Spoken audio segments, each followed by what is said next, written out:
Hey guys, I'm gonna start talking to you more today about some of the travel stories from Southeast Asia. I'm gonna say. So, first story, I already told you about the time when I went to a nightclub. We got in the VP section with my friend Ian and Brandon, or sorry, just Ian, and his friend, who was a girl from his thong committee. Anyway, I'm gonna tell you now about. Well, I guess I'll just go down the line, just because I'll do like a series of videos. But I'll talk about the time I went to Malaysia and we had drinks at the top of a helicopter bar. I don't know if that's the most exciting story, but it was an interesting story. So I'll tell that really fast. We went to Malaysia and we got drinks at the top of a helicopter bar. That's as interesting as I can tell that in words, but it's more interesting to experience yourself. So if you want to know how to do that, you better know the connections to get there yourself. So anyway, what's more interesting is the party on Koh Phangan, and that's the full moon party bar. So I'll tell you about the time I went to Koh Phangan, and I went to the full moon party, which was there, and they host it every month on the night of the full moon.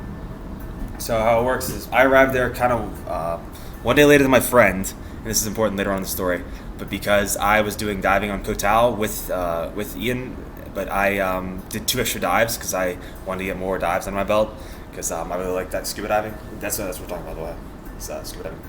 But so anyway, I did the second day of diving, which was way worth it. By the way, it was awesomely worth it because I got to see barracuda and this huge shoal of fish, was something right out of my dreams of underwater sea adventures. But anyway. The next day, after doing that on Koh Tao, I took a ferry, I think, to Koh Phangan, and I arrived on the island, and I immediately just messaged Ian and was like, yo, so where are you staying at? Where's our place booked out for this whole moon party? Because the parties that had Rin, which is right on one side of the island, but the only accommodations that were available on the far side of the island, so that's where we were staying. But anyway, he gave me directions to get there, and I rented a moped as I always do when I arrive on a new island or a new place. Just strolled up there, just gave the guy the money, walked into rental car. I was like, hey, yo, already applied for a moped for the day or whatever, for a day or whatever. He's like, yeah, sure, man. I was like, yeah, that's cool. 2 days, give me the keys. And I strolled out like a boss. While all these other tourists were hey, you get off their ferry, hey, where's the bus at? I was throw on my helmet, get my moped, just zip off. Anyway, I rode all across the island, which didn't take too long. It was maybe a half hour or something like that. And arrived in the area of where it was, but I had no idea where it was at. So after calling and messaging him, I finally was you know what, I don't know. I'm just going to go and get some lunch or some dinner because it's getting kind of late. So I pulled up to this one Thai restaurant on the far side of the island and strolled inside. Immediately there's this beautiful Thai waitress in there who had the longest legs, just stunning. But anyway, I sat down to eat and I told her, I was hey, I'm trying to find my this place where I'm trying to stay and I don't know where it is. She's like, no, really, no way. And I was like, yeah, I have no clue where it's at. So anyway, after talking for a little bit, we really hit it off, and she was really interested in me. So long story short, I ended up getting my lunch there, but afterwards, I ended up picking her up too. I ended up getting her too.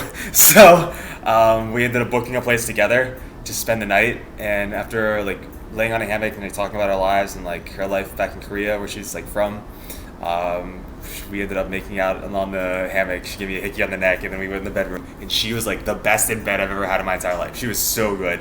We had the best sex of my entire life, but in one specific way. Because I've had a lot of good sex in my life. So, anyway, but that's the time I picked up the waitress. Anyway, from there, I'll say this. The next night I went to Hadrin, and immediately I saw Ian. He was like, what the fuck is on your neck? He had this huge hickey on my neck. And I was like, oh, don't worry about it. But anyway, we got these van pickup truck things to take us to the party. As soon as we got there, I was riding with this British girl the entire night. I was like, should I hook up with this British girl? Because I was I don't know, she's kind of loud and obnoxious, and I don't really want to. So I wasn't really into it. So we went to the full moon party, and I was kind of with her. So it's she's kind of